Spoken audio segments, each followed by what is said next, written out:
घूंघट की आड़ में शौर्य ने जो कर डाला, उसने पूरे लूथ हाउस की नींव हिलाकर रख दी है। जी हाँ दोस्तों, कुंडली भाग्य के आने वाले धमाकेदार एपिसोड में ऐसा तूफान आने वाला है जिसकी किसी ने कल्पना भी नहीं की थी। शौर्य, जिसने हमेशा खुद को राजवीर से कमतर समझा, आज उसी राजवीर की जिंदगी छीन लेने का सबसे खतरनाक खेल खेलने वाला है। शनाया और पलकी दोनों का एक साथ रोका होने के बाद जब यह तय होता है कि दोनों की शादियां एक ही दिन एक ही जगह लूथ हाउस में होंगी, तभी शौर्य के दिल में एक शैतानी ख्याल जन्म लेता है। वह ठान लेता है कि चाहे कुछ भी हो जाए, वह पलकी को अपना बनाएगा, भले ही इसके लिए उसे किसी की जिंदगी तबाह क्यों न करनी पड़े। शादी का दिन आता है। पूरा लूथ हाउस रोशनी से जगमगा रहा होता है। एक तरफ राजवीर अपनी शेरवानी में आईने के सामने खड़ा होकर पलकी के सपने देख रहा होता है, तो दूसरी तरफ शौर्य अपने कमरे में बेचैनी से टहल रहा होता है। तभी मौका देखकर शौर्य चुपके से राजवीर के कमरे में दाखिल होता है। कोई कुछ समझ पाता उससे पहले ही शौर्य रुमाल में क्लोरोफॉर्म डालकर राजवीर का मुंह बंद कर देता है। राजवीर बेहोश होकर जमीन पर गिर पड़ता है। इसके बाद शौर्य एक और खौफनाक चाल चलता है।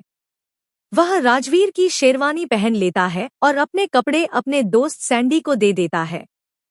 सैंडी को शौर्य की जगह बिठा दिया जाता है ताकि कोई शक न कर सके। सब कुछ इतनी सफाई से किया जाता है कि किसी को भनक तक नहीं लगती। उधर मंडप में पलकी और शनाया दोनों दुल्हन बनकर आती हैं। घूंघट में बैठी पलकी अपने सामने बैठे इंसान को राजवीर समझकर हल्की सी मुस्कान दे देती है, लेकिन उस मुस्कान के पीछे शौर्य की सबसे बड़ी जीत छुपी होती है। शौर्य अपने मन में कहता है कि आज उसका प्लान कामयाब हो गया, अब पलकी सिर्फ उसकी है। पंडित जी मंत्र पढ़ना शुरू करते हैं। राखी माँ और दादी शादी शुरू करने को कहती हैं।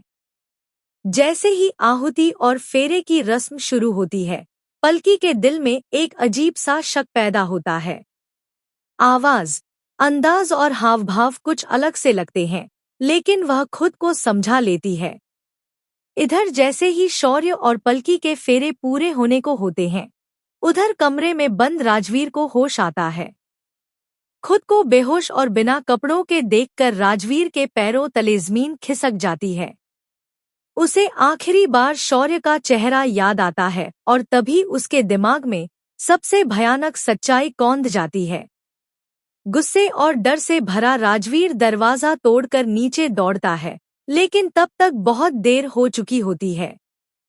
पंडित जी शादी संपन्न होने की घोषणा कर देते हैं। तभी पीछे से राजवीर की चीख गूंजती है, नहीं, ये शादी नहीं हो सकती। पूरा घर सन्न रह जाता है। पलकी घूंघट उठाकर सामने देखती है और राजवीर को जिंदा देखकर उसके पैरों तले जमीन खिसक जाती है। राजवीर सबके सामने खुलासा करता है कि घूंघट के नीचे पलकी से शादी करने वाला कोई और नहीं, बल्कि शौर्य है। लेकिन कहानी यहाँ और भी खतरनाक मोड़ लेती है जब पंडित जी कह देते हैं कि 7 फेरे पूरे हो चुके हैं और अब यह शादी तोड़ी नहीं जा सकती। यह सुनते ही राजवीर अपना आपा खो देता है और शौर्य पर झपट पड़ता है। माहौल पूरी तरह हिंसक हो जाता है। पलकी बीच में आकर राजवीर को रोकती है, क्योंकि वह नहीं चाहती कि राजवीर गुस्से में कोई ऐसा कदम उठाए जिससे उसकी जिंदगी बर्बाद हो जाए। लेकिन सवाल ये है कि क्या पलकी इस शादी को स्वीकार करेगी? क्या शौर्य अपनी इस साजिश की सजा से बच पाएगा? और क्या राजवीर पलकी को खो देगा? आने वाले एपिसोड में जवाब मिलने वाला है। आपकी राय क्या है? शौर्य की शादी किसके साथ होनी चाहिए, पलकी या शनाया?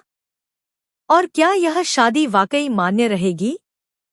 अपनी राय कमेंट में जरूर बताइए।